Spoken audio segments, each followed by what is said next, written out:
کیا شوہر بیوی کی مرضی کے بغیر حمل رکوا سکتا ہے؟ بنت عزیز احمد انڈیا سے پوچھتی ہیں، اگر کوئی شوہر اپنی بیوی کو حمل روکنے کی دوا دے اور بیوی مجبوری کے طور پر استعمال بھی کرے جبکہ اولاد چاہتی ہو تو کیا اس کے شوہر کو گناہ ہوگا یا نہیں؟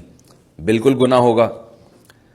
اولاد روکنا اس کا یعنی یہ اولاد جو ہے نا، یہ عورت کا بھی حق ہے اور شوہر کا بھی حق ہے۔ نکاح جو ہوتا ہے بیسیکلی وہ اولاد ہی کے لیے ہوتا ہے۔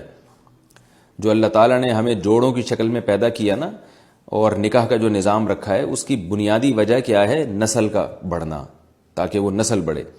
تو نہ تو شوہر بیوی کی مرضی کے بغیر حمل روکنے کی کوئی تدبیر اختیار کر سکتا ہے کیونکہ اس میں عورت کی حق تلفی ہے، اور نہ بیوی شوہر کی مرضی کے بغیر حمل روک سکتی ہے کیونکہ اس میں شوہر کی حق تلفی ہے۔ تو اگر کوئی عورت اولاد چاہتی ہے اور شوہر اسے نہیں پیدا کرنے دیتا اولاد، تو عورت پر اس معاملے میں شوہر کی اطاعت بھی لازم نہیں ہے اور شوہر ایسا حکم دے کر گناہ گار بھی ہوگا۔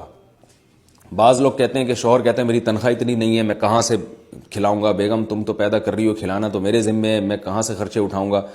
تو یہ بات وہ لوگ کر سکتے ہیں جو اللہ کو نہیں مانتے، شریعت کو نہیں مانتے، جو ایتھیسٹ ہیں یا مذہب کو نہیں مانتے، لیکن جو اسلام کو مانتا ہے وہ یہ بات نہیں کر سکتا۔ یہ تو بڑا کفریہ قسم کا جملہ ہے۔ بچہ جب پیدا ہوتا ہے تو پیدا ہوتے ہی ماں کی چھاتیوں میں دودھ آ جاتا ہے۔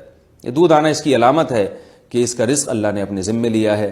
آپ کہہ سکتے ہیں بچے کو صرف دودھ کی ضرورت نہیں ہے، بچے کو تو بہت ساری چیزوں کی بھی ضرورت ہے۔ تو یاد رکھیں یہ دودھ ایک علامت ہے کہ اللہ تعالیٰ فرماتے ہیں کہ میں جب پیدا کر رہا ہوں تو ابھی چونکہ دودھ کی ضرورت ہے تو بہترین غذا اس کے لیے میں نے دودھ پیدا کر دی، تو یہ اس کی علامت ہے۔ اور جیسا اللہ نے دودھ پیدا کیا ویسا دودھ کوئی دنیا کی طاقت پیدا کر نہیں سکی ہے، تو اللہ نے بتایا بہترین طریقے سے اس کا انتظام میں کر رہا ہوں۔ تو ابھی دودھ کی ضرورت تھی تو دودھ پیدا کر دیا، بعد میں جس چیز کی ضرورت ہوگی وہ چیزیں میں پیدا کر دوں گا۔ اگر نہیں کر رہا پیدا تو اس کی علامت ہے کہ ان چیزوں کی ضرورت نہیں ہے، وہ ہوس ہے جو تم نے اپنے اوپر مسلط کی ہوئی ہے۔ تو اس لیے حمل روکنے کی شوہر بھی بیوی کی مرضی کے بغیر نہیں روک سکتا اور عورت بھی شوہر کی مرضی کے بغیر نہیں روک سکتی۔